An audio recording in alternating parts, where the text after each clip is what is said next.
Oke, bismillahirrahmanirrahim. Assalamualaikum Recording warahmatullahi in progress. wabarakatuh. Ya, sebelum kita mulai, Ayah Bunda mohon maaf di sini lagi hujan lebat. Apakah suara saya terdengar jelas? Boleh tolong jawab di kolom chat ya. Gimana? Apakah suaranya terdengar jelas? Oke, alhamdulillah suaranya terdengar jelas. Oke, Ayah Bunda, kita buka kajian sore ini dengan baca basmalah. Bismillahirrahmanirrahim. Ya, selamat datang Ayah Bunda semuanya dalam kajian persiapan Ramadan bersama Askar Kauni, dan alhamdulillah sore ini adalah kajian kelima yang diselenggarakan oleh Askar Kauni. Dan dari Ayah Bunda yang sudah hadir di room, barangkali sudah ada yang mengikuti kajian dari hari pertama ya, dari kajian yang pertama, atau ada juga yang baru pertama kali ikut kajian bersama Askar Kauni dan masih belum tahu sebenarnya Askar Kauni itu apa. Ya, nanti kita akan sama-sama melihat tayangan video ya. Kami akan memperkenalkan mengenai Askar Kauni, tapi sebelumnya izinkan saya memperkenalkan diri, dan barangkali sudah ada yang tahu ya sebelumnya karena sudah biasa mendampingi Ayah Bunda ya dalam kajian-kajian yang diselenggarakan oleh Askar Kauni. Perkenalkan, saya Yana Fiani, dan insya Allah hari ini saya menjadi MC dan akan mendampingi Ayah Bunda hingga nanti acara kita selesai. Dan selanjutnya kita akan sama-sama melihat tayangan video yang akan ditampilkan oleh operator mengenai Askar Kauni. Kepada operator kami persilakan. Askar Kauni, menebar ilmu berbagi manfaat.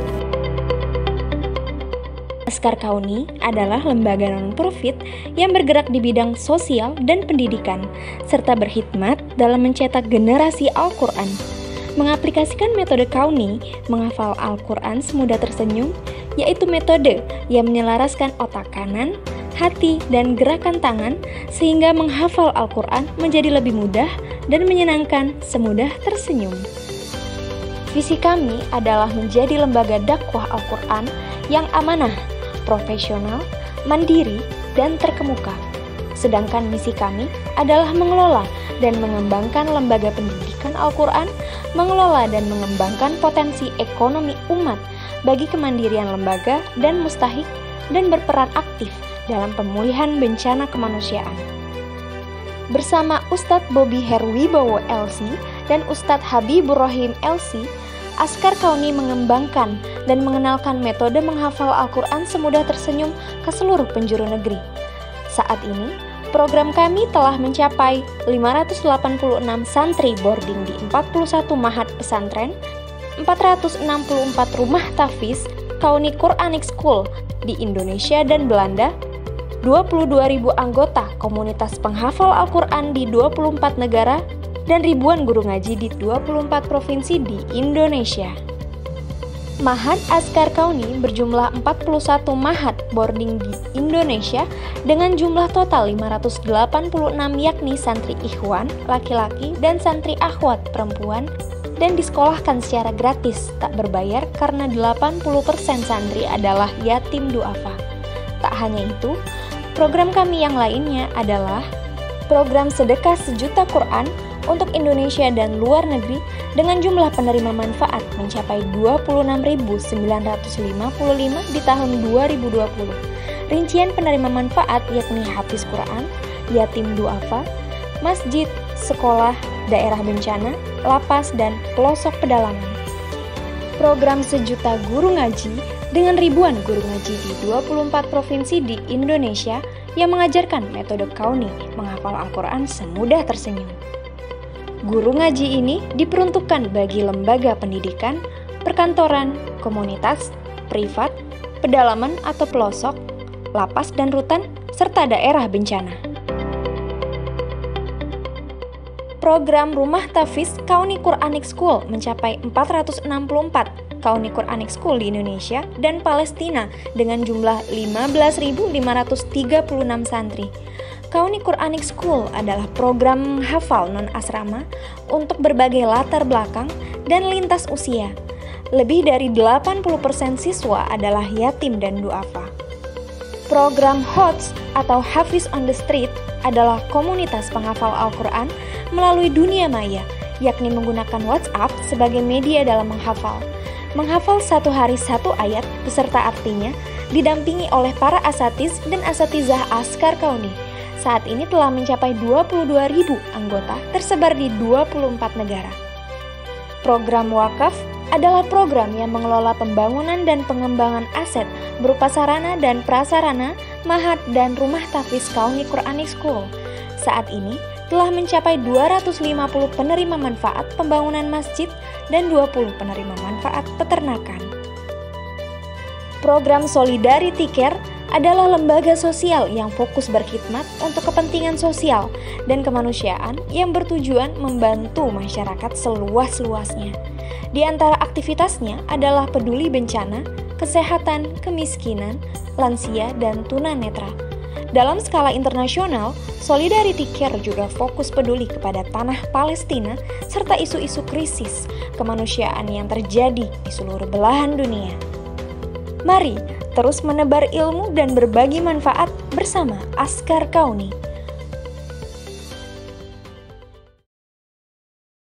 Ya, Bunda tadi sudah sama-sama kita simak ya company profile dari Askar Kauni, dan memang Askar Kauni merupakan lembaga sosial dan pendidikan yang berkhidmat untuk mencetak generasi penghafal Al-Quran. Dan tadi juga sudah melihat sama-sama tayangan potret santri penghafal Al-Quran Askar Kauni yang berasal dari yatim dan duafa.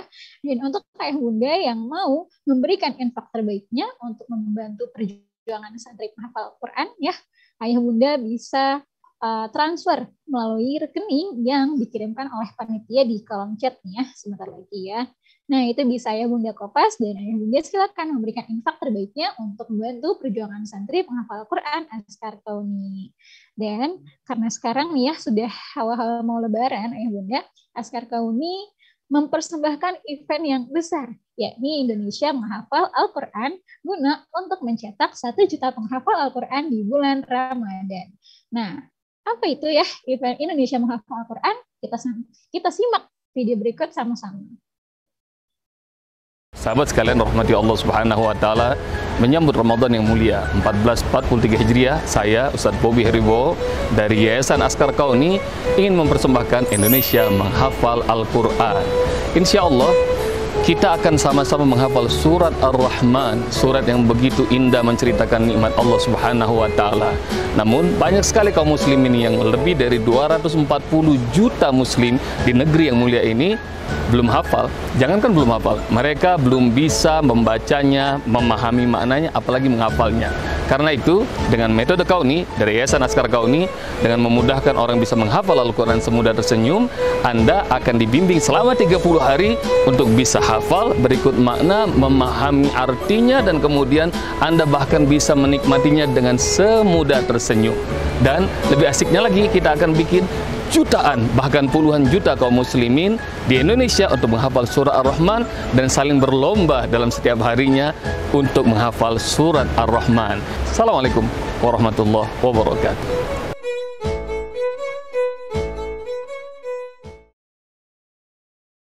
Ya, betul. Jadi kita akan sama-sama menghafalkan surat Ar-Rahman menggunakan metode Kauni. Dan untuk ayah bunda barangkali yang belum tahu tentang metode Kauni ya, jadi metode Kauni adalah metode menghafal Quran semudah tersenyum karena menggunakan gerakan tangan. Dan kita sama-sama lihat contoh penggunaan metode Kauni ini ya.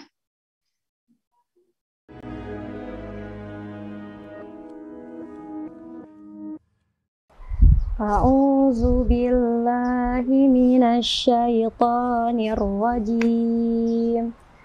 Bismillahirrahmanirrahim. Surat Ar-Rahman ayat 1. Ar-Rahman, Ar-Rahman yang Maha Pengasih. Kita ulangi lagi yuk. Ar-Rahman. Surat Ar-Rahman ayat 2. Allamal Qur'an. Allama, dia mengajarkan. Al-Qur'an, Al-Qur'an. Kita ulang lagi yuk. Allamal Qur'an. Ar-Rahman ayat 3. Khalaqal insan. Khalaqa, ia menciptakan. Al-insan, manusia. Kita ulangin lagi yuk. Khalaqal insan. Ar-Rahman ayat 4. Allamahul bayan. Allamahu, ia mengajarkan. Al-bayan, pandai berbicara. Kita ulangin lagi yuk. Allamahul bayan. Ar-Rahman ayat 5. Asy-syamsu wal qamaru bihusban. Asy-syamsu, matahari, wal qamaru, dan bulan, bihusban, beredar menurut perhitungannya. Kita ulangin lagi yuk. Asy-syamsu wal qamaru bihusban. Silahkan dicoba ya. Ya, itu ya Ayah Bunda tadi sedikit teaser tentang penggunaan metode kauni. Jadi Ayah Bunda selain bisa menghafal ayatnya, Ayah Bunda juga bisa paham maknanya. Gitu. Dan ya untuk Ayah Bunda yang mau ikutan ya program hafal Al-Quran ini, bisa klik link ya yang sudah dikirimkan oleh panitia di kolom chat. Boleh di-kopas dulu. Nanti Ayah Bunda kalau misalkan mau daftar bisa langsung. Nah, klik nih ya di tiket.com atau bisa menghubungi nomor layanan untuk informasi lebih lanjut. Dan alhamdulillah Ayah Bunda, narasumber kita ya Ustadz Bendri sudah hadir di room Zoom dan kita sebentar lagi akan memasuki sesi utama ya, ini sesi pematerian dari Ustadz Bendri. Tapi sebelum itu ya Ayah Bunda nih, bagi yang tidak berhalangan, bagi yang tidak ada kendala sinyal, boleh dinyalakan kameranya ya, sebagai bagian dari adab belajar. Oke. Yuk Ayah Bunda, boleh ditunggu nih. Silakan menyalakan kameranya bagi yang tidak berhalangan, dan boleh juga link Zoom-nya silakan Ayah Bunda boleh disebar untuk ngajak rekan-rekannya, saudara-saudaranya, dan semoga ya dengan Ayah Bunda menyebarkan informasi kajian ini ya, menyebarkan informasi link Zoom-nya juga, itu menjadi salah satu bagian dari menyebarkan kebaikan. Dan insya Allah kalau misalkan orang-orang yang menyebarkan kebaikan nanti akan mendapatkan pahalanya juga gitu ya Bunda. Jadi boleh mangga disebar link Zoom kajiannya gitu. Oke, Ustadz Bendri lagi bersiap-siap nih ya Bunda. Dan ini sudah ada 92 orang di room Zoom dan kemungkinan nanti akan terus bertambah. Dan yang sudah hadir boleh absen dulu deh coba di kolom chat. Ini sudah yang sudah hadir dari daerah mana aja nih ya Bunda, boleh isi di kolom chat dong. Ada yang dari Jakarta barangkali, atau Bekasi, Bandung, atau ada yang dari luar Pulau Jawa, boleh ditulis di kolom chat.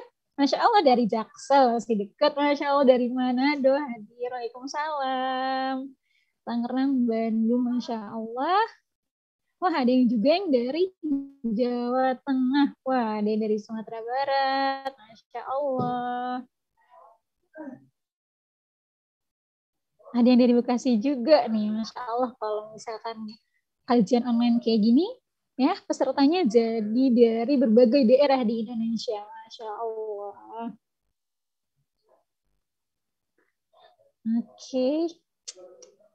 Nah, Ayah Bunda kan hari ini adalah pertemuan kelima ya di kelas intensif persiapan Ramadan bersama Askar Kauni, dan insya Allah kita masih ada kelas-kelas berikutnya. Dan besok sekitar jam 8 sampai jam 9 malam akan ada kelas bersama Ustadz Amjad yang akan membahas tentang fikih puasa. Dan salah satu persiapan dalam menghadapi bulan Ramadan adalah persiapan ilmu, dan besok insya Allah kita akan sama-sama belajar mengenai fikih puasa. Oke, Ayah Bunda ini sudah siap ya. Sepertinya Ustadz Bendri. Assalamualaikum Ustadz. Waalaikumsalam warahmatullahi wabarakatuh. Ya, alhamdulillah Ustadz. Bagaimana Ustadz kabarnya? Alhamdulillah baik, insyaallah. Jazakillah khair. Alhamdulillah. Baik Ustadz, sudah jam 4 lewat. Ustadz boleh langsung menyampaikan materinya. Insya Allah hari ini sesi pematerian selama 40 menit dan nanti akan dilanjutkan diskusi selama 20 menit. Kepada Ustadz Bendri kami persilakan. Baik, insya Allah. Jazakillah khair ya. Bismillahirrahmanirrahim. Assalamualaikum warahmatullahi wabarakatuh. Innal hamdalillah nahmaduhu wa nasta'inuhu wa nastaghfiruh wa na'udzu billahi min syururi anfusina wa sayyiati a'malina. Man yahdihillahu fala mudhillalah wa may yudlil fala hadiyalah. Asyhadu an la ilaha illallah wahdahu la syarikalah wa asyhadu anna Muhammadan abduhu wa rasuluhu alladzi la nabiyya ba'dah. Wala haula wala quwata illa billahi wa ba'd. Ikhwatal iman, a'azakumullah jami'an. Bapak, ibu-ibu, saudara-saudariku semua, ikhwan wa akhwat fillah yang tergabung di dalam kajian yang diadakan oleh Yayasan Askar Kauni, dimanapun saat ini berada, menyimak baik dari rumah maupun dari lokasi lainnya, entah di pekerjaan atau mungkin dalam perjalanan. Alhamdulillah, di kesempatan di sore hari ini, di hampir pertengahan bulan Sya'ban, kita mempersiapkan diri kita dengan begitu maksimal, menjadikan bagaimana Ramadan tahun ini menjadi Ramadan yang terbaik bagi kita daripada tahun-tahun sebelumnya, karena memang kita ingin sekali menjadi tuan rumah yang baik atas tamu agung yang sejatinya sebentar lagi akan datang.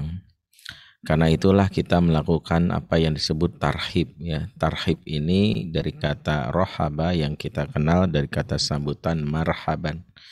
Ya, bedakan tarhib dengan tarhib, ya. Tarhib artinya sambutan, kalau tarhib sambitan, ya. Itu beda, ya. Makanya memang bahasa Latin tidak memiliki huruf ha, ya, yang ada ha, ya. Jadi ha itu yang disebut tarhib itu artinya sambutan.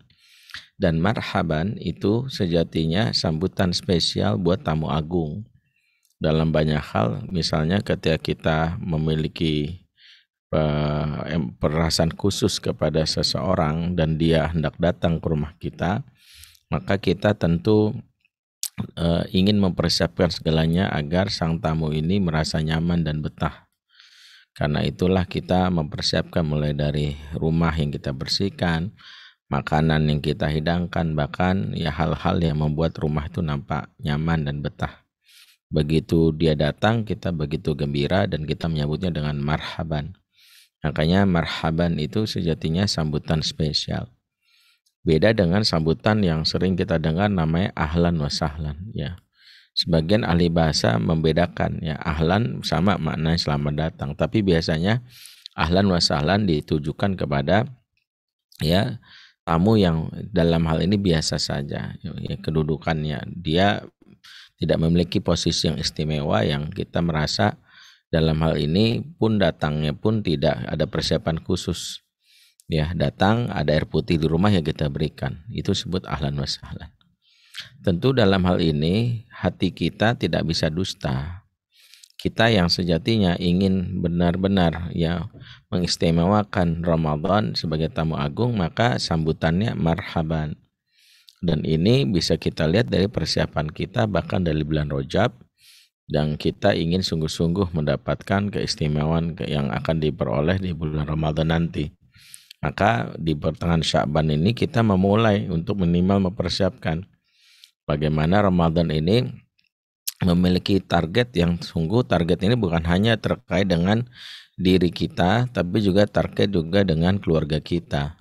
Bagaimana Ramadan ini menjadi Ramadan yang menjadi syahrul ailiyah, bulan keluarga. Di mana bulan keluarga itu kita maksimalkan, yang kita akan berharap mendapatkan banyak sekali, ya, dalam hal ini perbaikan-perbaikan, bahkan hal-hal yang terkait dengan hubungan di dalam keluarga bisa semakin harmonis justru sepanjang Ramadan ini. Untuk itulah kita harus memiliki apa yang kita kenal supaya tujuan dalam Ramadan ini tidak sampai melenceng, karena setiap ibadah yang sejatinya disyariatkan oleh Allah dalam hal ini memiliki tujuan, dan tujuan inilah yang menjadi intisari dalam ibadah tersebut. Jika kita tidak memahami tujuannya, maka kita akan sulit untuk mengaplikasikan apa yang sejatinya harus kita lakukan sepanjang Ramadan. Contohnya bagaimana ibadah-ibadah itu yang disyariatkan dalam Islam harus memiliki goals, ya, seperti sholat misalnya. Aqimis sholah, inna sholata tanha anil faksya'i wal munkar. Ya, tegakkan sholat, Salat itu mencegah fahsya wal munkar. Fahsya wal munkar adalah dalam hal ini adalah bagian dari sesuatu yang diharapkan kita cegah dengan sholat. Makanya sholat itu kalau tidak memiliki kemampuan mencegah diri dari perbuatan keji dan mungkar, berarti ada yang salah dalam sholat kita. Jangan-jangan kita tidak mengaplikasikan yang disebutkan oleh dalam Al-Quran, bahwa sholat itu bukan dikerjakan tapi ditegakkan. Makanya jangan bilang gini, nak sudah kerjakan sholat belum? Karena kalau sekadar mengerjakan maka tidak berpengaruh kepada jiwa. Maka perintah Allah itu bukan kerjakan sholat, bukan i'malus sholat, tapi tegakkan sholat. Karena bagi orang-orang yang mengerjakan sholat tapi tidak memberikan hak sholat kepada diri dia, maka efeknya yang disebutkan dalam surat Maryam ayat 59 ya, fa khalafa min ba'din halfun adaa'us shalah wa taba'us syahwat. Kelak akan muncul di belakang mereka generasi yang suka mengabaikan sholat dan mengikuti hawa nafsu. Jadi mengabaikan sholat dan mengikuti hawa nafsu. Dalam ayat ini Allah tidak katakan tarkus sholah, meninggalkan sholat, tapi mengabaikan. Adaa'us shalah maknanya orang-orang yang sholat tapi tidak memberikan hak sholat, tidak khusyuk, tidak tumakninah, ya, tidak on time, bahkan tidak berjamaah. Makanya sholat yang dikerjakan tidak berdampak kepada dirinya. Yang ada dia sholat tapi mengikuti syahwat. Itu sebutkan di surat Maryam ayat 59. Makanya patokannya bagaimana kita sungguh-sungguh menjalankan ibadah, sungguh memiliki target yang luar biasa. Yang kedua adalah misalnya kayak zakat. Zakat itu targetnya diantaranya adalah membersihkan hati dan membersihkan harta. Ya, khudz min amwalihim shadaqatan tutahhiruhum wa tuzakkihim biha. Ambillah sebagian dari harta mereka sedekah. Sedekah itu akan membersihkan dan mensucikan jiwa. Jadi jiwa yang bersih dari amarah, dari iri, dari hasad, itu adalah aplikasi dari senangnya kita sedekah. Tapi kalau sedekah membuat kita sombong, merendahkan orang, kan ada yang sedekah sambil bilang gua gitu loh, ya banyak duitnya gitu, lu mah orang kaya, lu mah orang miskin, orang kere. Maka sedekah itu tidak memiliki esensi dalam nilai ibadah, karena itulah kita harus pahami.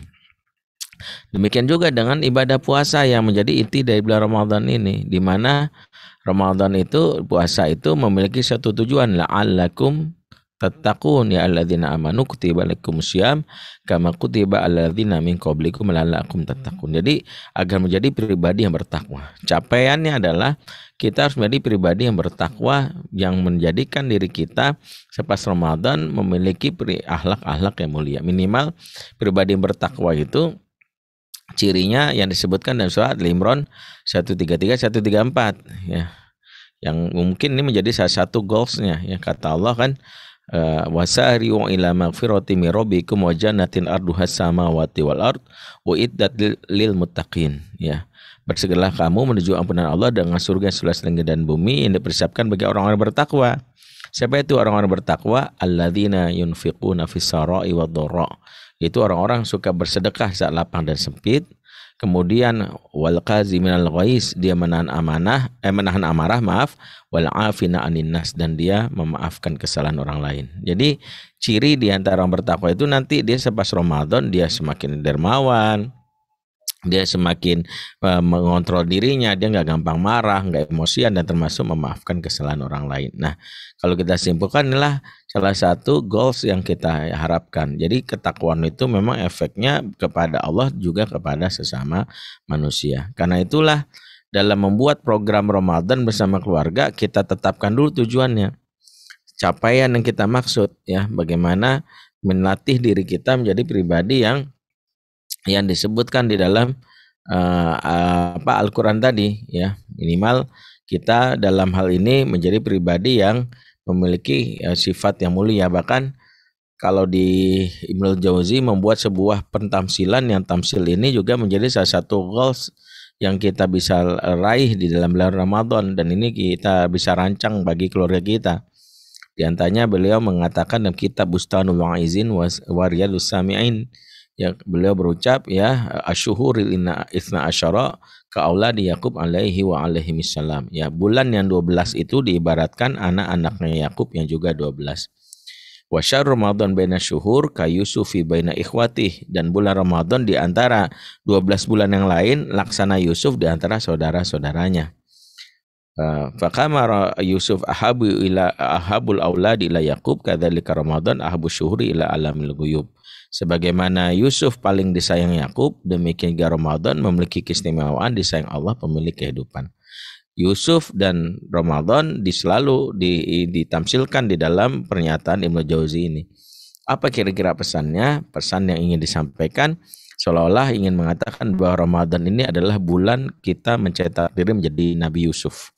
Bulannya Yusuf, ya kalau boleh simpulkan bahwa di dalam keluarga kita, terutama bagi orang tua, bulan Ramadan mencetak anak-anak yang berkarakter seperti Yusuf. Dalam hal ini, karakter yang seperti Yusuf ini yang kita akan pelajari, yang akan kita lihat. Di antaranya 3 karakter Yusuf itu yang kalau kita lihat dari surat Yusuf minimal ada 3. Dan ini yang menjadi capaian goals yang juga beririsan dengan surat Al-Imran 133, 134 tadi. Apa itu? Yang pertama, yaitu Yusuf disebut ada al-qawiyyu alal masyaqqah, yaitu anak-anak yang mampu menghadapi ujian kesulitan. Jadi kita punya training di bulan Ramadan agar mampu menghadapi ujian kesulitan. Di antaranya adalah bagaimana anak-anak yang bisa melewati masa-masa sulit itu dengan tangguh. Ya, sekarang kan ada kritik dia lancarkan oleh banyak ahli yang disebut generasi stroberi, ya, generasi yang kelihatan ranum, merona, merah, segar, tapi ringkih sekali colek, copot dari ininya, dari tangkainya gitu ya. Katanya begitu. Anak-anak yang zaman now ini yang baru menghadapi ujian sekolah langsung pulang mengatakan, nih toksik banget sih sekolah ya, kayaknya gue butuh healing deh. Nah ini salah satu tantangan mengasuh anak di zaman now, yaitu anak-anak yang ringkih. Nah latihan Ramadan melatih anak-anak supaya mereka bisa melewati ujian kesulitan. Yang kedua, al-qawi wal syahwat, anak-anak yang mampu melewati ujian syahwat, yaitu anak-anak yang mampu berkata tidak terhadap ajakan syahwat yang akan menjerumuskannya pada keburukan. Makanya di antara latihan kita nanti justru di bulan Ramadan itu adalah melatih, ya salah satu pintu syahwat itu adalah perut. Ya, karena perut ini pintunya, ya siapa yang tidak bisa menahan nafsu perut, maka dia sulit menahan nafsu di bawah perut. Ini perkataan Imam Al-Ghazali. Makanya kalau ada orang-orang ya maaf ya dalam hal ini dia sulit mengontrol nafsu makannya, biasanya dia juga sulit mengontrol nafsu di bawah perutnya, nafsu birahinya dia.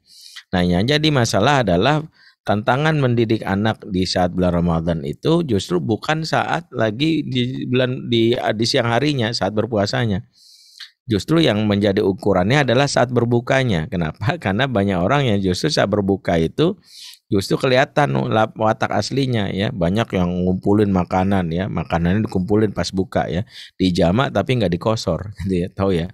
Dikumpulin semua makanan tapi dia langsung habiskan dalam saat dia berbuka, dan ini justru membuat dia masuk dalam kategori orang-orang yang rakus ya. Maka itu bukanlah target dari ibadah Ramadan. Justru banyak yang tidak bisa mengontrol diri pada saat berbuka. Dia bisa menahan diri pada saat dia siang hari, begitu berbuka semua makanan disikat, akhirnya malas tidur dan gak sholat tarawih. Ini juga salah satu yang kita anggap sebagai kesalahan dalam memahami ibadah Ramadan. Yang ketiga adalah al-qawiyyu alal ghadab, yaitu anak-anak yang tangguh melewati ujian kemarahan seperti yang disebutkan soal Al-Imran 134 tadi. Di antaranya yaitu dia menjadi pribadi yang empatinya tinggi, karena orang yang empatinya tinggi insya Allah mudah menahan emosi marahnya. Sebagaimana kita tahu bagaimana Yusuf itu, kalau tadi disebutkan Ramadan ibarat seperti Yusuf itu kan karakter pertama mampu melewati ujian kesulitan ya. Dia dicemplungkan ke sumur, jadi budak dalam waktu ya bertahun-tahun, bahkan jadi masuk penjara, dari satu penjara yang lain, sampai akhirnya Yusuf mengalami itu, dan tidak satu pun Yusuf mengalami stres atau depresi. Makanya salah satu indikator seorang itu bisa menjadikan dirinya laksana Yusuf kalau dia tangguh laksana Yusuf saat mengalami ujian kesulitan. Yang kedua, Yusuf mampu melewati ujian syahwat ketika dia mampu menahan birahinya saat digoda oleh Zulaikha di dalam ruangan sepi dan dikunci.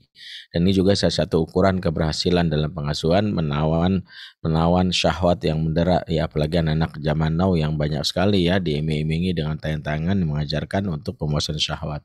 Yang ketiga adalah tangguh melewati ujian kemarahan. Sebagaimana Yusuf yang dia begitu saudaranya datang yang minta makanan, dan inilah salah satu yang membuat Yusuf diakui sebagai makhluk Allah yang mulia ya. Di antaranya saudara-saudara datang ini justru mengingatkan Yusuf atas kenangan pahit di waktu kecil yang sempat dicebelin ke sumur dan membuat hidupnya terlunta-lunta setelah itu. Tapi ternyata sejarah mencatat Yusuf tidak sekalipun marah, tidak sekalipun dendam. Bahkan kata-kata yang keluar dari Yusuf itu bukan kata-kata yang menunjukkan caci maki. Yusuf malah berkata-kata apa? La tathriba alaikumul yaum. Hari ini tidak ada caci maki untuk kalian. Yaghfirullakum, semoga Allah ampuni kalian. Wa huwa arhamur rahimin. Dialah yang Maha Pengasih dan yang paling kasih. Jadi dia justru maafkan. Berarti inilah salah satu hebatnya ketika kita mempersiapkan ya, salah satunya Ghost Ramadan akan mencetak Yusuf baru, anak-anak yang dalam hal ini mampu melewati ujian kesulitan, mampu melewati ujian syahwat, dan mampu melewati ujian kemarahan.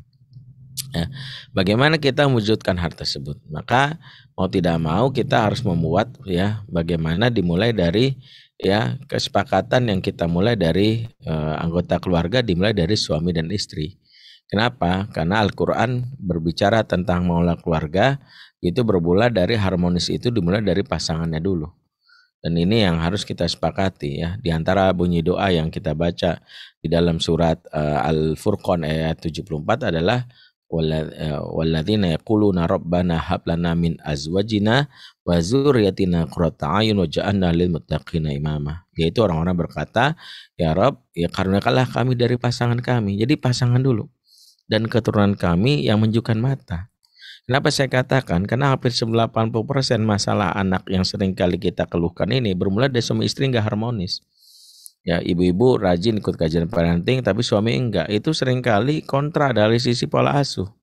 Cara bangunin sahur aja nanti bisa berantem, itu bapaknya pengen buyur pakai air aja gitu ya. Ya, dan itu membuat anak mungkin akhirnya bingung ya, ikutin cara bapak. Yang jadi masalah kalau di dalam rumah itu ada sebuah prinsip good cop bad cop gitu ya, good guy bad guy. Itu membuat akhirnya anak-anak itu berpikir pragmatis. Kalau lagi ibunya ngambek marah ke bapak, bapaknya lagi marah ke ibu, dan ini tidak seia dan tidak sekata. Ya, maka tidak bisa kita untuk melangkah bersama kalau kita tidak mulai dengan suami istri yang memulai dengan keseriusan dalam membina keluarga. Intinya mulai dari hal yang sederhana, ngobrol, ya ngobrol itu dulu. Karena salah satu yang membuat rumah tangga itu mengalami konflik bermula dari ketiadaan obrolan. Karena hampir ya boleh dibilang 70% kegiatan menikah itu ngobrol. Ya mohon maaf ya, karena itu kalau suami rumah itu jarang ngobrol, tercabutlah suasana yang disebut suasana surga. Di antara kebiasaan penduduk surga dalam Al-Quran apa? Ngobrol. Seperti yang disebutkan misalnya di dalam surat Al-Hijr ya 47 ya, ketika Allah katakan wa naza'na ma fi suduri min ghillin ikhwanan ala sururi mutaqabilin ya, dan kami kami cabut di dada mereka sifat gil, dan mereka duduk akrab di hadapan dipan sambil bercakap-cakap. Jadi orang di surga itu ngobrol ya, penduduk surga. Atau misalnya kebiasaan penduduk surga yang lain disebutkan di surat As-Saffat ayat 50, faqbala ba'dahum ala ba'di yatasaalun. Mereka penduduk surga suka duduk berhadapan-hadapan dan ngobrol. Kenapa saya anggap ini? Karena tidak ada sebuah kegiatan yang bisa kita rancang kalau tidak mulai dengan hal-hal yang disepakati dalam lingkungan keluarga. Ya, dimulai dari obrolan yang mengarah kepada keseriusan. Kita nih mohon maaf ya, menjalani keluarga ini kan kadang kita tidak serius ya. Saya mengevaluasi diri saya deh. Kenapa saya bilang tidak serius? Karena kalau ditanya ya, serius nggak kita berkeluarga, pasti rata-rata bilang serius ya, pasti. Tapi kalau saya tanya, silakan jawab ya. Apa bukti kita serius? Nah, silakan jawab. Ada yang bisa jawab nggak? Apa bukti bahwa kita serius dalam berkeluarga? Ada yang bisa jawab nggak? Apa bukti serius dalam berkeluarga? Mungkin ada yang bisa ngetik gitu. Ya, saya pengen tahu aja deh opininya. Buktinya bahwa kita berserius dalam berkeluarga apa? Satu di antara sekian bukti, bukan satu-satunya ya. Saya pengen bisa ini. Ada yang bisa jawab nggak? Kan kalau ditanya, kamu serius nggak sih berkeluarga? Ya serius lah. Apa buktinya? Berniat untuk selama-lamanya. Oke, kita akan bedah ya berniatnya. Apakah buktinya itu niat untuk selama-lama? Oke. Bekerja untuk keluarga? Oke. Apakah bekerja itu untuk keluarga serius? Ya gitu. Ada lagi komitmen punya anak. Oh, komitmen menyiapkan pola didik untuk anak. Oke. Punya visi misi, ya punya visi misi bertanggung jawab. Oke. Banyak ya, Masya Allah ya. Saya tidak menganggap itu salah, tapi saya ingin gambarkan dulu. Apakah salah satu bentuk keseriusan itu? Contoh sederhana begini, saya misalnya lagi mau bisnis dan saya nanam modal misalnya sampai 100 miliar ya, aminin aja, mudah-mudahan ada uang seperti itu gitu ya. Ya, yang jelas ketika saya merasa itu bisnis saya kelola, maka saya tidak ingin rugi. Di antaranya saya memantau dan meminta semua direktur bahkan kepada seluruh manajer untuk rapat rutin setiap pekan ya. Besok ada rapat evaluasi, rapat pemasaran, rapat mulu. Sampai ditanya, rapat mulu sih bos? Maka saya bilang, maaf saya serius. Saya nggak mau rugi dong, saya harus pantau bagaimana supaya perkembangan, supaya nggak sampai saya loss ya. Oke, itu. Kemudian apa lagi? Kemudian saya menjadi ketua DKM masjid, kemudian dapat target. Ustadz, sebagai ketua DKM, Ustadz batalkan amanah, ya misalnya membuat supaya jamaah masjid itu sampai sholat subuhnya 5 baris. Kedua adalah mengumpulkan zakat infak sodakoh supaya sampai 10 miliar dan sebagainya. Maka saya akan mengatakan kepada para pengurus yang lain, baik nih kita punya amanah target dari jamaah sekian-sekian ya. Maka saya minta setiap malam Jumat yuk ada rapat rutin ya. Terus nanya, Ustadz rapat mulu, ini serius nih amanah. Kira-kira kebayang nggak maksud saya? Maksudnya gini, kalau kita pengen tahu seriusnya seseorang dalam sesuatu, pasti ada yang namanya rapat. Makanya bohong kalau ada yang bilang bahwa saya bersih sebelum keluarga, tapi nggak pernah rapat. Nggak pernah ngobrol ya. Mohon maaf ya, kita nih rapat menjelang anak nikahan doang, menentukan mau sewa JCC atau Balai Kartini. Menentukan mau nanti ini cateringnya pakai restoran sederhana apa Gudeg di Jogja. Jadi kita ini baru rapat menjelang anak nikah, tapi nggak pernah kita duduk bareng mengatakan ada nggak yang kita visi misi sudah dibangun belum, ada nilai-nilai dasar nggak, kita menentukan nih anak ini menjelang Ramadan kita targetnya apa nih, melibatkan anak. Nah, mulailah dari hal yang sederhana ini. Karena itu merancang program Ramadan ini akan kesulitan kalau kita sendiri itu isi kepala kita doang yang kita tulis. Tapi pasangan kita yang kita masih hidup ya, kalau tadi ada yang cerita saya misalnya seorang seorang single parent atau apapun tuh nanti kita diskusikan, tapi intinya ada sebuah PR bersama yang kita wujudkan dalam rapat, di mana family meeting ini adalah sebuah awal dari perbaikan keluarga. Kenapa? Satu, family meeting akan memberikan pengaruh bagi jiwa anak dan juga seluruh ayah dan bunda tentang pentingnya bicara, ngobrol yang membuat tandanya hubungan itu menjadi sehat. Sebab di antara petaka dalam rumah tangga di zaman now ini adalah ketika dalam hal ini ya rumah tangga itu tidak memberikan kebutuhan dasar untuk tadi bicara. Makanya sekarang banyak fenomena serumah tapi tak sejiwa. Serumah tak sejiwa itu menganggap rumah sekadar hanya tempat transit, sekadar tidur. Di antara ciri orang serumah tak sejiwa tidak ada koneksi di antara mereka. Disconnection terus ya, ayah dan bunda jarang bicara, anak dan orang tua juga jarang bicara, mereka pulang sekadar bertanya basa-basi. Ini disebut keluarga terminal atau keluarga terminal, shelter family, keluarga shelter, keluarga terminal. Biasanya adalah sekadar transit. Ya, orang kalau di terminal kan ciri khasnya ngomong basa-basi. Saya ketemu dengan satu jamaah di sini. Mau kemana Pak? Mau ke Bogor Ustadz. Oh, Ustadz mau kemana? Saya mau ke Bandung. Ada apa? Ustadz ke Bandung. Bentar itu bisa lewat ya. Yuk, Assalamualaikum, salam. Basa-basi aja. Saya nggak pernah bakal ngomong lama sama jamaah tadi. Itulah sebut keluarga terminal ya. Ciri khas keluarga terminal ngomong basa-basi. Nggak pernah rapat ya. Sekedar nanya, udah makan belum nak? PR udah belum? Ya, kamu nanti Ramadan mau pesantren kilat apa enggak? Selesai. Ya tapi setelah itu anak bilang, Pak nanti kan aku disuruh merancang tentang program Ramadan, kira-kira bikin apa ya? Nanti aja lah, ya gampang itu. Nah itu salah satunya. Masuk sama istri juga gitu, cuma nanya, cicilan Alphard udah dibayar belum? Maaf ya, saya nggak tahu Alphard bisa cicil atau enggak kan gitu ya. Cicilan Baskom bisa udah dibayar belum misalnya gitu ya. Maaf nih keluarga pecicilan ya karena sering nyicil. Kemudian ketika dia bilang apa, sayang kira-kira anak kita habis dari SD nih mau lanjut kemana ya? Mau ke pesantren apa nanti aja lah, itu gampang. Nah itu yang membuat akhirnya perjalanan kehidupan rumah tangga itu sulit untuk kita lakukan. Nah Ramadan ini sebenarnya kita mulai dari hal yang sederhana kalau menurut saya. Pertama beresin dulu nih urusan yang terkait dengan koneksi ya, karena program-program koneksi ini seringkali menjadi dasar dari rusaknya hubungan di antara pasangan. Sebab banyak di antara kita ini lupa langsung ya menasehati, langsung memberikan, karena lupa koneksi di antara kita ini belum nyambung. Banyak di antara orang tua itu yang lupa bahwa tahapan pertama membuat keluarga itu kokoh itu adalah menjalin koneksi, dan koneksi itu dimulai dengan salah satunya adalah ketika keinginan bicara itu tinggi. Ya, ketika keinginan bicara udah tinggi, nyaman, anak-anak ngobrol sama kita, terjadi koneksi, maka mudah mengkoreksi. Itu disebut connection before correction.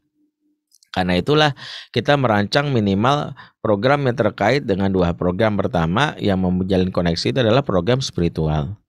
Program spiritual itu terkait dengan apa yang sejatinya ya menjadi yang disebutkan dalam Al-Quran. Intinya membuat diri kita secara individu dekat sama Allah. Karena kalau secara spiritual kita hancur, urusan hubungan kita sama Allah pasti mempengaruhi hubungan dengan pasangan dan hubungan dengan anak. Karena itulah yang disebutkan di dalam surat Al-Anfal ayat 63. Wa allafa baina qulubihim, kata Allah, dialah Allah yang menyatukan hati mereka. Lau anfaqta ma fil ardi jami'a ma alafta baina qulubihim walakinnallaha alafa bainahum. Sumpama kamu mengumpulkan harta di muka bumi untuk menyatukan hati manusia, nggak bakal bisa. Allah yang menyatukan hati. Jadi disebutkan bahwa dialah Allah menyatukan hati. Dia Allah menyatukan. Kalau kamu mengumpulkan harta untuk menyatukan, nggak akan bisa. Makanya kekuatan pertama yang membuat kita itu mendapatkan yang namanya ikatan hati yang kuat pertama adalah Allah yang menyatukan. Sehingga target pertama adalah target individu. Target individu itulah yang wajib kita kuatin di dalam ibadah Ramadan. Dan kalau kita lihat target individu itu kan ada di dalam surat ya yang di dalam surat Al-Baqarah ya, nanti akan kita bahas. Yang kedua adalah target yang kita berkait dengan target keluarga. Ya, target dengan target keluarga berkaitan dengan apa yang mendasari ya bahwa keluarga itu semakin dekat. Apa yang mendasari bahwa keluarga itu menjadi semakin akrab.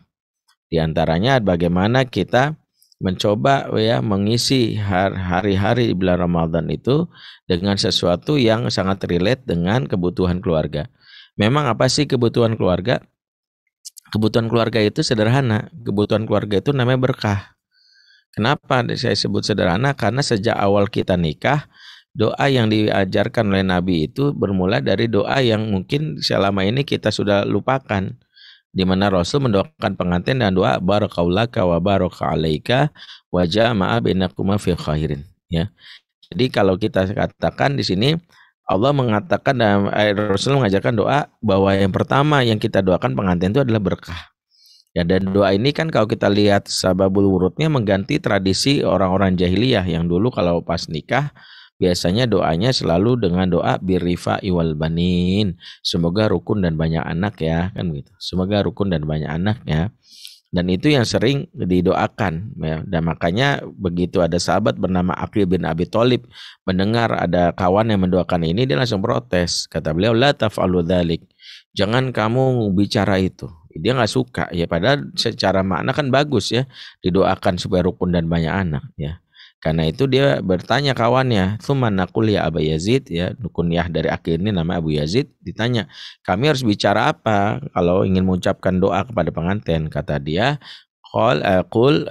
katakanlah barakallahu wa baraka alaika wa jama'a bainakum fi khairin. Itulah yang diajarkan Nabi kepada kita. Jadi berkah itu yang menjadi dasarnya. Maka Ramadan ini program yang kita rancang itu program yang dua hal tadi ya. Secara spiritual berkah itu kan maknanya dari sisi kepada Allahnya kita baik, kemudian dari sisi kepada manusia itu juga kita baik. Makanya ada program-program yang kita bisa rancang minimal agenda harian. Ada yang disebut nanti program secara umum dan program secara harian. Secara umum itu adalah program selama Ramadan yang menjadi dasar yang kita jadikan target. Apa saja itu? Yang pertama adalah, ya ini saya mohon maaf ya karena ini pembahasan ini sedemikian panjangnya menurut saya, karena saya harus mencoba membahasnya secara cepat dan singkat karena durasinya. Apa saja yang bisa kita merancang program Ramadan secara umum itu ada 7 amal unggulan yang disebutkan di dalam surah Al-Baqarah dari surat ayat 183 sampai 187. Yang pertama adalah Allah bersebutkan program unggulan yang menjadi prioritas utama itu menjadi dasar kita untuk menjadikan target bersama di bulan Ramadan. Nanti ada program harian. Program unggulan ini program secara umum bulan Ramadan. Nanti ada program harian. Program harian itu yang kita niatkan mendapatkan berkah. Apa program unggulan itu? Yang pertama, apa yang disebutkan di dalam surat Al-Baqarah pertama, yaitu shaum atau siam. Ya ayyuhalladzina amanu kutiba alaikumusiyam kama kutiba aladzina min qablikum la'allakum tattaqun. Maka ayat yang pertama menjadi target kita bagaimana puasa kita ini menjadi puasa yang memberikan makna kepada kita. Di antara puasa yang memberikan makna adalah puasa itu benar-benar kita niatkan karena Allah, karena sebagaimana hadis qudsi yang disampaikan oleh Rasulullah, Allah berfirman, "Shaumuli wa ana ajazi bihi." Makanya jangan jadikan target puasa ini untuk niat-niat yang sifatnya sementara ya. Semangat puasa untuk apa? Biar diet gitu ya. Biar berat badan kurus, karena ini akan merusak dari niat yang sejatinya akan dihisab oleh Allah karena Allah atau karena manusia. Ini yang paling pertama. Kedua adalah ayat yang kita bisa lihat menyimpulkan bagaimana amal unggulan itu di ayat berikutnya. Ayyaman ma'dudat faman kana minkum maridan aw ala safarin fa iddatu min ayamin ukhra. Ayat ini sejatinya menggambarkan tentang fikih puasa. Hari-hari yang berbilang. Barang siapa di antara kalian marid atau dalam keadaan safar, maka dia wajib menggantinya di hari yang lain. Yaitu apa maksud dari ayat ini? Yaitu ayat ini sejatinya mengenalkan tentang fikih, ilmu yang mengajarkan kita memahami tentang ibadah Ramadan. Ya, bahwa barang siapa yang marid itu kan di dalam ayat ini tidak jelaskan sakitnya kayak gimana. Ya, untuk kita tahu sakitnya bagaimana, kita belajar fikih. Karena jangan sampai ada orang yang bilang, saya nggak puasa dulu ya Ustadz, kenapa? Saya sakit apa? Ada panu di punggung saya gitu ya. Kan sakit ya. Atau saya sakit Ustadz, sakit hati ya, ditinggal mantan misalnya, kemudian saya nggak puasa. Bukan begitu. Makanya definisi marid atau safar di sini pun definisi yang harus dikaji dari sisi fikih. Contohnya, kenapa disebut ala safar? Bukan bisafar. Orang Arab menyebut kata safar itu dengan 2, ala dan bi. Ala safar, bisafar. Kalau bisafar itu perjalanan yang jauh tapi tidak memberikan efek kepada fisik. Contoh, dari sini ke Singapura, tapi kita dijemput sama mobil Alphard dari rumah, kemudian sampai ke bandara, porter yang bawain barang kita. Kemudian dari situ kita masuk ruang executive lounge, kemudian dijemput ke dalam bandara di kelas bisnis, kemudian turun di Bandara Changi Singapura, dijemput orang sampai ke hotel terdekat. Jauh nggak? Jauh. Tapi effortnya gimana? Capek nggak? Enggak, biasa aja. Maka walaupun safarnya jauh tidak sebut sebagai ala safar. Makanya bagi orang seperti ini dianjurkan tetap berpuasa. Jangan sampai bilang, gua kan safar nih, sampai jauh loh gua ke Singapura ya jaraknya. Tapi kan lu ini nyantai baik. Kalau nyantai baik ya tetap puasa. Nah, beda kalau ala safar. Ala safar itu perjalanan jauh yang melelahkan dan memberikan efek kepada fisik. Contoh nggak usah ke mana? Nggak usah ke Singapura lah, misalnya dari Jakarta ke Bogor tapi jalan kaki gitu ya, atau ngesot gitu ya, merangkak gitu, itu kan capek banget itu ya. Makanya kalau dia capek maka dia berhak untuk misalnya menjalankan apa yang disebut membatalkan puasa. Nah, ilmunya tentang ini namanya ilmu fikih. Apa pesan Allah dalam ayat ini? Seolah-olah Allah yang mengatakan bahwa Ramadan itu bukan berarti berhenti belajar agama. Jangan sampai kita justru Ramadan malah nggak belajar agama, justru target Ramadan belajar lagi. Karena banyak sekali kajian-kajian yang justru sekarang banyak bulan Ramadan. Secara tersirat ini memberitahu setelah engkau puasa, berikan salah satunya target untuk memperdalam agama lagi, diantaranya ilmu fikih. Ya sampai kita ini nggak pernah menambah wawasan kita tentang Ramadan gitu. Setiap Ramadan pertanyaan nggak pernah berubah seputar Ustadz ngorek kuping batal nggak kau pakai linggis, itu doang pertanyaannya. Ustadz kok kumur-kumur pakai kuah rendang gimana? Jadi nggak pernah ada pertanyaan yang berkualitas gitu ya, karena pemahaman fikih kita nggak pernah nambah. Kemudian ayat lanjutannya mengatakan alladzina yutiquna fidyatun tu'amu miskin.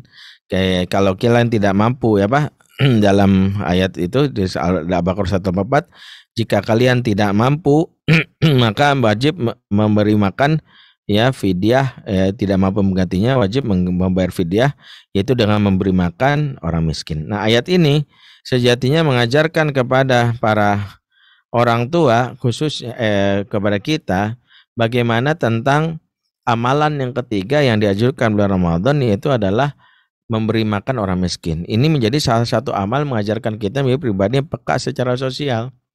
Ya, jadi jangan sampai bulan Ramadan itu membuat kita menjadi egois. Justru bulan Ramadan melatih kita untuk misalnya memberi makan orang miskin ya. Ini menjadi salah satu yang membuat ya kan disebutkan bagaimana memberikan makan orang miskin itu yang menjadi satu syariat untuk kita setelah kita nggak mampu berpuasa untuk diganti dengan cara yang lain ya. Nah, inilah salah satu keunikan ibadah puasa ya. Ibadah puasa ini kalau nggak mampu harus ada kompensasi yang dirasa sesuai untuk kita melatih diri ya. Artinya ini saking pentingnya ibadah puasa, beda dengan sholat yang kalau nggak mampu ada rukhsahnya, kita bisa sambil duduk ya. Kalau nggak mampu kita bisa sambil dikurangi, seperti misalnya dalam keadaan safar itu kita bisa di kosor bahkan. Tapi kalau puasa kalau nggak mampu wajib mengganti dengan yang sama, atau nggak ganti yang sama wajib memberikan makan yang senilai dengan makanan kita. Makanya target ibadah Ramadan, amalan unggulan yang ketiga itu adalah banyak bersedekah, banyak berbagi gitu. Jadi targetkan misalnya bahkan kau perlu pakai nominal. Saya pengen sedekah itu. Saya punya kawan yang dia kemarin bilang sama saya, dan saya tahu dia pengusaha luar biasa. Dia bilang, Ustadz mau doa ya, saya ngomong ini bukan dalam rangka ria atau apa, tapi dalam rangka ya untuk motivasi diri. Tahun lalu saya sedekah Ramadannya 3M. Doain tahun ini ya saya sedekah Ramadannya 5M gitu. Masya Allah, itu sedekah Ramadannya gitu ya. Ya sedangkan itu kau beli cilok saya nggak tahu berapa gerobak yang dibeli, yang jelas banyak lah itu ya, dia sedekah itu ya, itu 5M gitu ya. Itu dia bilang sama saya gitu, sedekahnya setiap bulan 3M, khusus Ramadan dia diminta supaya bisa 5M. Nah itu yang menarik. Berikutnya adalah amalan yang keempat yang Allah anjurkan di dalam Al-Quran itu adalah yaitu surat Al-Baqarah ayat 185-nya, yaitu adalah mengajarkan tentang yang disebut Syahrul Ramadan alladzi unzila fil Qur'an hudal linnasi wa bayyinatin minal huda wal furqan. Bulan Ramadan adalah bulan turunkan Al-Qur'an. Maka yang amalan keempat, tidak mau kita harus memiliki interaksi yang kuat terhadap Al-Qur'an. Ya, dalam hal ini benar-benar kita mencoba memaksimalkan bagaimana ya Al-Qur'an itu menjadi bacaan yang membuat kita semakin kuat interaksinya. Mulai dari kita membacanya, menghafalnya, bahkan kalau kita capek kita murojaah aja, bahkan mendengarkan, intinya Quran. Kalau nggak ada Quran berarti kita tercabut dari pintu-pintu keberkahan. Itulah yang kita jadikan sebagai target ibadah berikut. Yang kelima adalah ibadah Ramadan melatih kita adalah yang kita sebut di dalam surah ayat berikutnya 186, itu wa idza sa'alaka ibadi anni fa inni qarib ujibu da'watad da'i idza da'an. Jika hamba-hambaku bertanya tentang aku, maka katakanlah aku dekat, aku mengabulkan setiap permintaan. Makanya dalam ayat ini diceritakan bagaimana Allah meminta supaya rangkaian dari ibadah Ramadan melatih kita untuk ya memiliki target untuk memperbanyak doa. Jadi doa itu bagian dari amalan yang ditargetkan ya. Di antaranya saat lagi siang hari, kita niatin saat nanti menjelang buka, saat nanti pada saat sahur, ya itu kita minta tuh banyak. Bahkan dalam keadaan bengong pun, lisan ini lebih baik dipakai untuk doa ya daripada gibah atau ngomongin orang atau mungkin hal-hal yang tidak disukai oleh Allah. Jadi hal inilah yang menjadi motivasi kita harusnya untuk berbanyak doa. Dan doa di bulan Ramadan ini kan Masya Allah mustajab sekali karena dalam keadaan kita puasa ya, ditambah lagi kalau kita lakukan itu menjelang buka dan itu salah satu waktu-waktu mustajab, apalagi kalau ditambah saat itu juga hujan turun, ditambah malam hari, keningan malam kita sujud, Masya Allah lengkap banget ya. Dalam bulan Ramadan sujud ya, kemudian dalam keadaan hujan turun ya, apalagi kalau kita dizolimi ya, lagi dizolimin orang gitu ya, lagi sujud ya, kemudian siang di malam Ramadan turun hujan, nggak sengaja kaki kita keinjak orang, nah itu doa tuh. Nah itu doalah, kuatin doa ya seperti itu. Berikutnya adalah hal yang harus kita pahami adalah bagaimana supaya ya menjadikan ibadah Ramadan itu ya, supaya dalam hal ini yang keenam adalah sungguh-sungguh ibadah Ramadan melatih kita untuk yang keenam, yaitu tentang hubungan suami istri yang menjadi bagian dari rangkaian ibadah. Allah berfirman, "Yukhilla lakum latasyami rafathu ila nisaikum hunna libasul lakum wa antum libasul lahun." Ya, disebutkan di sini bagaimana salah satu yang harus kita latih itu adalah bagaimana seseorang melatih diri untuk ibadah di bulan Ramadan, memberikan hak pasangan, diantaranya adalah tidak mengabaikan pasangan. Jadi ibadah Ramadan juga memperbagus hubungan suami istri.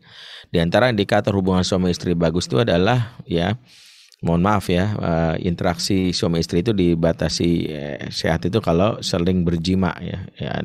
Intinya ada rutinitas berhubungan intim. Bahkan mawaddah yang selama ini disebut sebagai indikator kebaikan itu disebutkan diantaranya adalah dengan cara berjima ya, seperti yang disampaikan oleh Hasan Al-Basri, makna mawaddah ya syekh, apa makna mawaddah ya syekh? Mawaddah adalah berjima.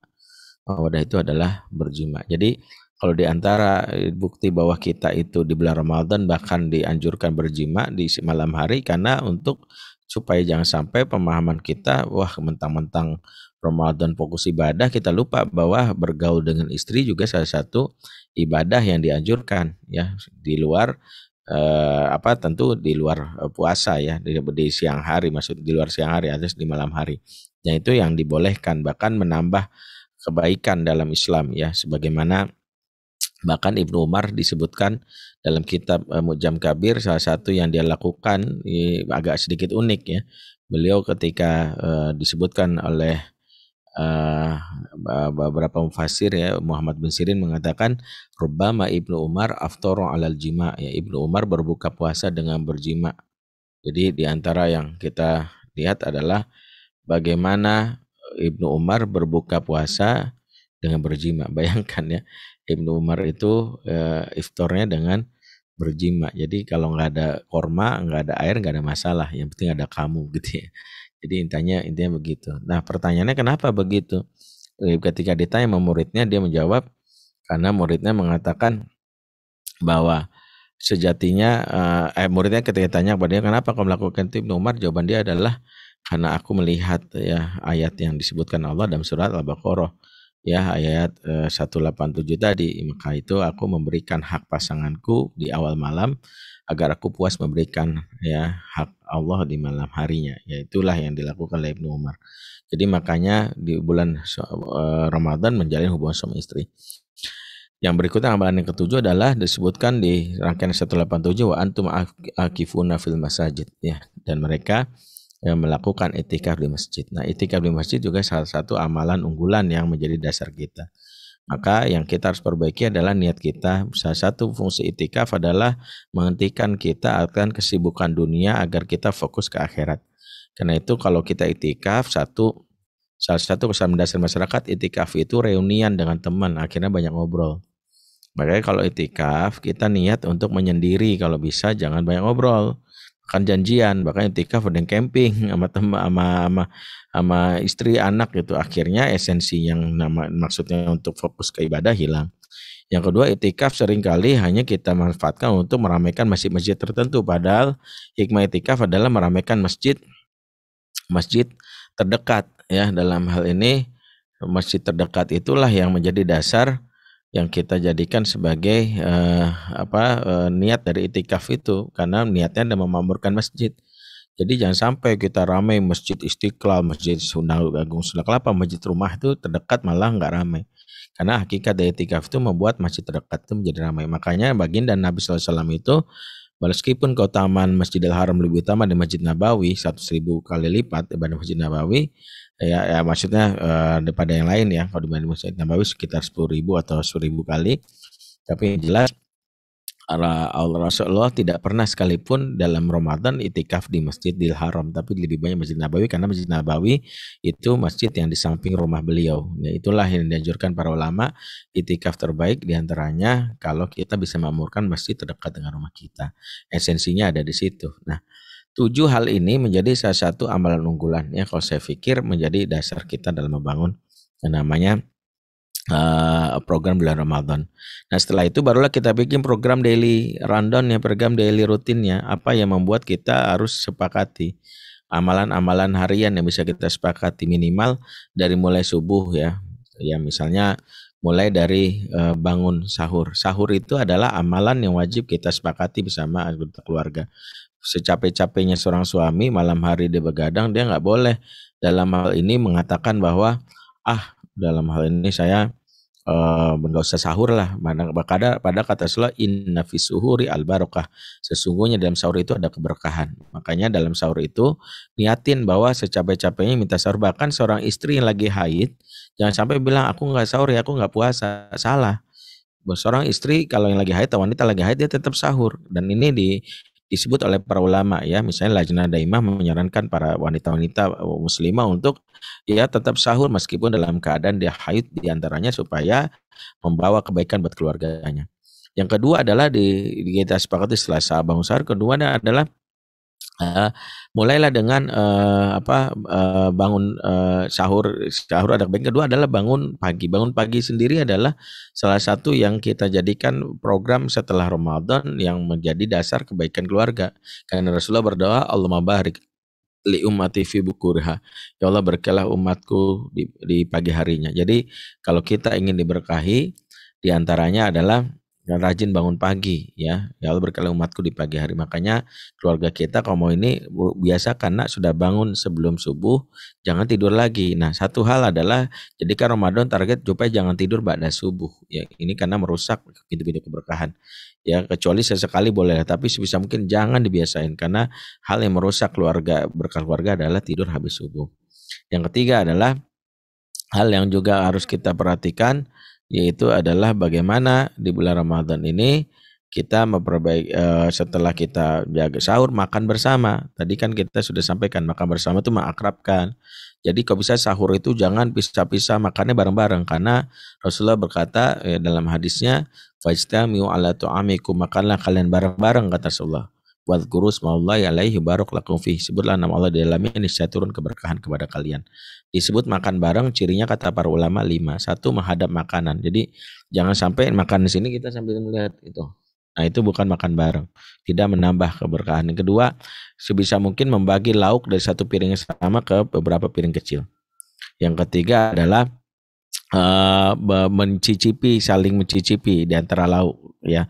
Misalnya si istri kita makan ayam goreng, kita cobain dikit ya deh gitu ya. Istri kita cobain nasi kita, itu dianjurkan banget. Rasulullah selalu menyisakan makanan atau minuman untuk istrinya. Yang keempat, ngobrol ya, tahaddas ma'ahum. Jadi jangan sampai kita justru momen ini bukan momen momen kaku gitu, padahal dianjurkan ngobrol. Yang kelima adalah menjauhi dari media seperti buku atau gadget ya, karena itu yang membuat hubungan kita tidak menjadi akrab. Kemudian juga di waktu sahur itu juga kita biasain ada amalan sebelum subuh, yaitu yang membuat berkah, itu baik tilawah Quran maupun banyak beristighfar. Hindari ya menonton tayangan yang hanya memicu tawa ya. Tawa itu justru tidak dianjurkan pada saat sahur, karena di dalam Al-Quran bahwa orang-orang di pada waktu sahur itu mereka di waktu sahur itu banyak beristighfar. Itu yang diajarkan di dalam Al-Quran. Kemudian setelah itu berangkat sholat berjamaah di masjid. Ya, jadi ada daily routine. Ini sekilas saja bagaimana seperti itu yang kita lakukan. Mudah-mudahan bisa menjadi manfaat buat kita semua apa yang kami sampaikan ini, karena waktunya ya kurang lebih kita buat mulai dari program yang kita kenal sebagai program 7 amal bulan diwujudkan dalam program harian. Itu saja bisa kami sampaikan. Aku Luqlaza fastaghfirullakum. Assalamualaikum warahmatullahi wabarakatuh. Waalaikumsalam warahmatullahi wabarakatuh. Terima kasih Ustadz Bindri atas penyampaian materinya. Dan alhamdulillah ini sudah ada yang masuk pertanyaan, Ustadz. Ini kita tanyakan dulu ya dari kolom chat. Ini dari Bapak Teddy. Ini ada 2 pertanyaan, Ustadz. Untuk pertanyaan yang pertama, bagaimana mengkondisikan anak yang gandrung dengan gadget saat Ramadan? Gitu, Ustadz. Boleh dijawab dulu, barangkali. Gimana tadi? Maaf. Ya, bagaimana mengkondisikan anak yang gandrung dengan gadget saat Ramadan? Baik. Jadi gini ya. Permasalahan masalah Ramadan ini, masalah gadget ini masalah yang kadang-kadang ya seringkali tidak kita sikapi dengan bijak ya. Pertama, kita sering menganggap bahwa gadget itu musuh, lantas kita katakan bahwa itu adalah yang kita sebut sebagai setan gepeng dan sebagainya. Padahal gadget sebagaimana kita tahu adalah teknologi yang kita harus kuasai sebagai seorang muslim. Yang jadi masalah kalau anak itu sudah sampai kepada tahapan yang kita sebut adik candu. Padahal tahapan menuju candu ini ada tahapan yang kita harus antisipasi, nama misuse. Kan ada 3 tahapan, ada using, ada misuse, ada yang ketiga adik. Use artinya dalam hal ini adalah dia memakai berdasarkan kebutuhan. Misalnya dia memakai untuk kuliah Zoom, ya mendengarkan kajian, itu nggak ada masalah. Durasinya pun lewat nggak ada masalah. Yang jelas sesuai kebutuhan. Disebut misuse kalau sudah kebablasan, misalnya dia lagi kuliah Zoom tapi iseng-iseng ya cheating melihat akun sosmed, bahkan nggak fokus ke kajiannya. Bahkan yang ketiga memanfaatkan untuk banyak main game. Nah, baru sampai kepada edik. Nah, sering kali kita menganggap ini sebagai hal yang mengganggu kalau sampai kepada diri seorang anak itu sudah kebablasan seperti itu. Caranya bagaimana? Nah, ini pembahasan ini lumayan panjang, tapi saya ingin bahas satu dulu. Anak main gadget itu nggak bisa dilarang sebelum kita memberikan 3 kebutuhan dasar anak. Ya, sangat zolim kalau kita bilang nggak boleh kamu, tapi kita nggak berikan kebutuhan dasar. Kenapa anak main gadget? Yang kedua adalah yang pertama itu adalah anak butuh yang disebut hiburan. Ya, hiburan bagi anak itu ibarat makanan. Kalau nggak kita kenyangkan, kita sangat zolim ya. Ibarat kata dia butuh hiburan, kita larang-larang. Emak-emak zaman now aja sekarang kalau lagi capek, stres, diam-diam malam-malam bangun nyetel drama Korea kan gitu ya. Nyetel sinetron Ikatan Cinta gitu ya. Karena dia sendiri merasa bahwa itu bagian cara dia menghibur dirinya ya.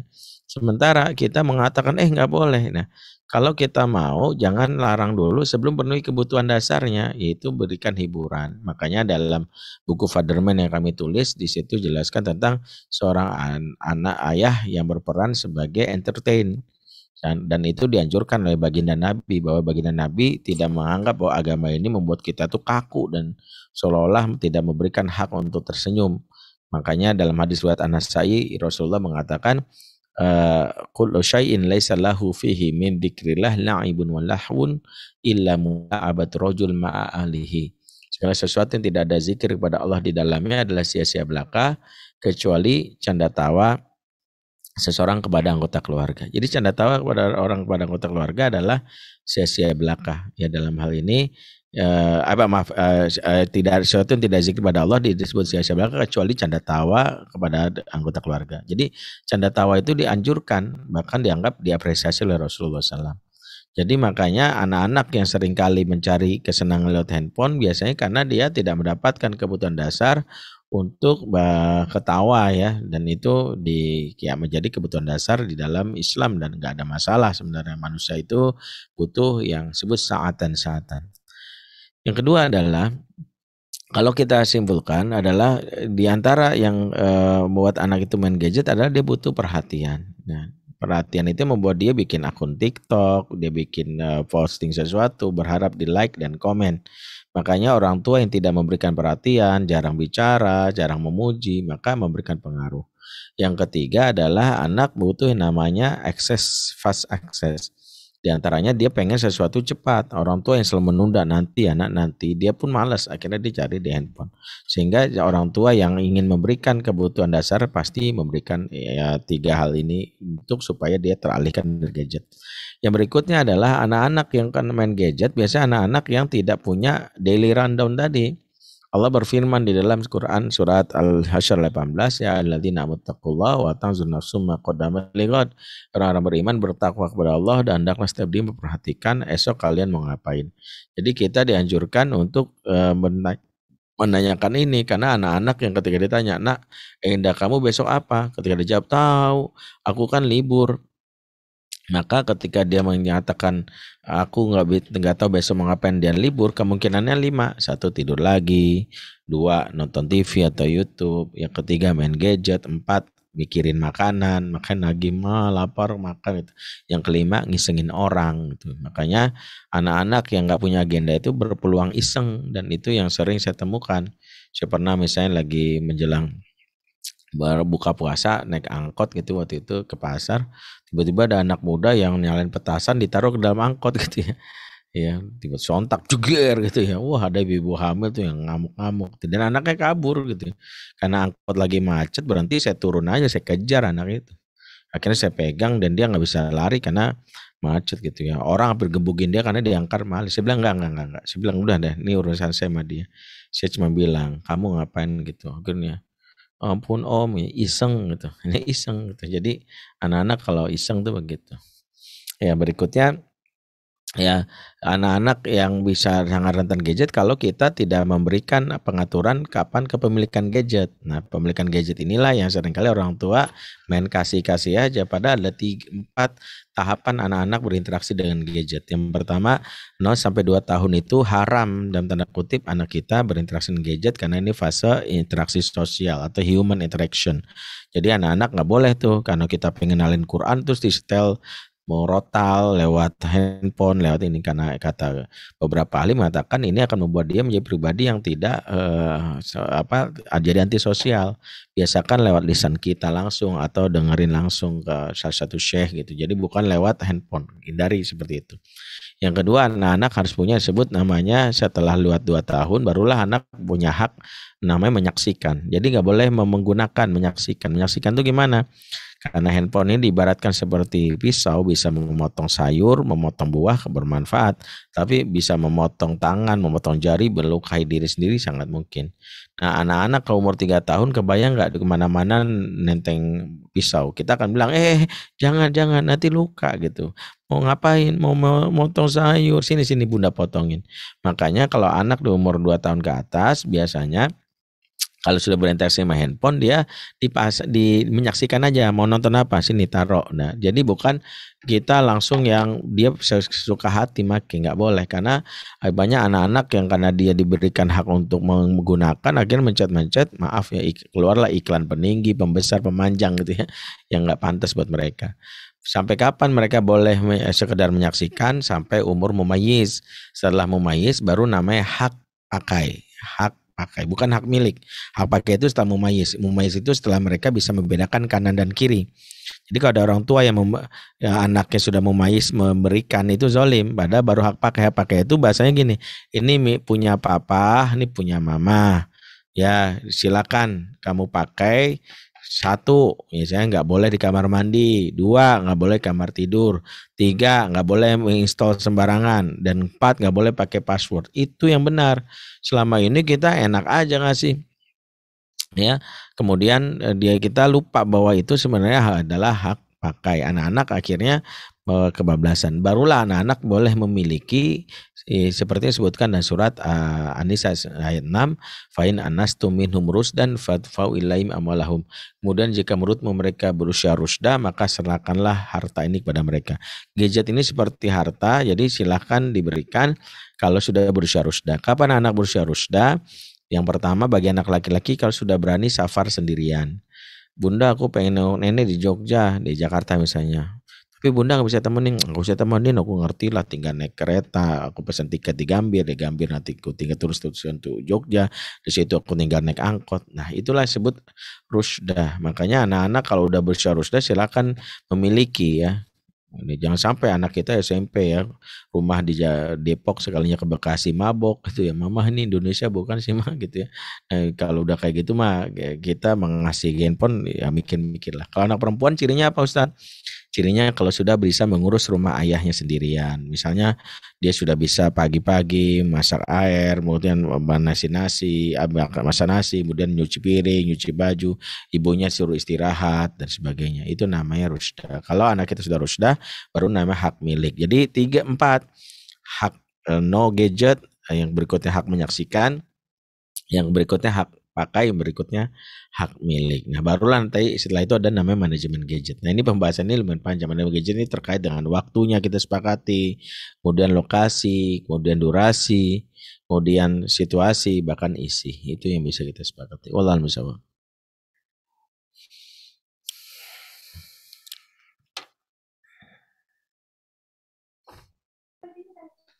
Oke, baik. Terima kasih Ustadz untuk pertanyaan yang pertama.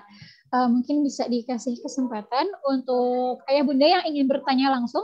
Apakah ada yang mau bertanya langsung? Boleh raise hand dulu. Apakah ada yang mau bertanya langsung? Oke. Kepada Bunda Siti Sulasminah. Silakan. Assalamualaikum Bunda. Waalaikumsalam Ustazah. Iya, mangga Bunda. Iya, silakan untuk menyampaikan pertanyaannya. Assalamualaikum Ustaz. Waalaikumsalam warahmatullahi wabarakatuh. Silakan Ibu. Afwan mau bertanya. Kami kalau sudah malam ganjil, biasanya kami pergi ke sebuah masjid yang agak jauh letaknya. Itu kurang lebih 18 km dari rumah kami. Karena di sana itu acaranya bagus sekali dan terprogram, dan sehingga kami bisa merasa selama ini kami kalau di sana lebih khusyuk dan bisa melaksanakan mengisi malam ganjil itu dengan penuh dengan aura yang benar-benar bisa menyentuh kalbu. Sedangkan di masjid yang ada di dekat rumah kami itu biasanya masalah itu hanya jam 10, bahkan kalau malam 27 itu mengajak umatnya itu bersama-sama bermalam ganjil di tempat yang lebih jauh. Nah, kebiasaan keluarga kami yang seperti itu apakah merupakan perbuatan yang berlebihan? Dan bagaimana menurut tanggapan Ustadz? Jazakumullah khairan khasir untuk jawabannya. Masya Allah, jazakillah khair ya Bunda Siti Sulasminah. Pertama saya sangat bangga dan luar biasa sekali Bunda menjadi inspirasi buat kita semua ya, menjadikan bagaimana malam-malam terakhir Ramadan so fokus untuk mempersibuk dengan banyaknya ibadah. Dan ini jadi pelajaran buat kita semua ya. Bahkan usia Bunda Siti Sulasminah tentu saya yakin nggak mungkin 17 tahun ya Bunda ya gitu ya. Pastinya semangatnya 8 tahun. Masya Allah. Kita harusnya malu nih sama beliau nih. Ini semangat luar biasa. Adapun pertanyaan beliau ini tergantung dari niatnya. Ada orang-orang yang memang dalam beribadah dia butuh difasilitasi. Misalnya saya susah Ustadz, kalau saya kadang-kadang semangatnya gampang turun, karena itu saya butuh kajian, butuh namanya kebersamaan. Nah yang seperti ini carilah masjid yang memang punya program seperti itu dan boleh-boleh saja. Tapi bagi kita yang punya kemandirian, sudah punya target, bahkan kita bilang saya nggak mau terganggu sama orang lain, saya pengen punya target sendiri, mau tilawah aja, nggak boleh, nggak usah ada kajian, nggak apa-apa. Saya pengen di masjid sekedar sholat sunnah, kemudian sholat sunnah, kemudian istirahat sebentar, baca Quran, hafalan Quran, sholat sunnah gitu aja. Nah itu boleh di masjid terdekat, karena dianjurkan di masjid terdekat itu karena bagian dari syiar untuk memamerkan masjid di rumah kita. Nah jadi masalah, yang penting dua-duanya ini baik, asal fokusnya itu memang untuk Allah. Yang jelas jangan sampai tadi saya bilang Bunda Siti Sarmina kemudian ketika di masjid yang lain itu ketemu sama yang lain banyak ngobrolnya gitu. Jeng kemana ya Allah gitu, ngobrol aja. Padahal ini jamnya lagi sholat zikir gitu. Oh iya saya tuh punya keluarga nih. Jadi ngobrol. Padahal itu haknya Allah ya, bukan nggak boleh, tapi jangan sampai mengalahkan menjadi hak Allah. Sehingga kalaupun ada di situ sepakati sesi kita istirahat untuk ngobrol-ngobrol boleh gitu. Tapi sampai jam berapa nih ngobrol? Misalnya kita kesadaran diri sampai jam sekian, setengah jam aja. Habis itu baca lagi Quran, habis itu ikut kegiatan lagi. Nah insya Allah itu lebih baik. Allah alam syawab. Jazakumullah khairan kasih. Wah iya Ki, insya Allah. Barakallah Ustaz. Taufiq warahmatullah. Iya, baik. Ini mungkin jadi pertanyaan yang terakhir ya Ustadz, karena sudah jam 5 lewat. Assalamualaikum Bapak Sunario. Assalamualaikum. Silakan Bapak Sunario.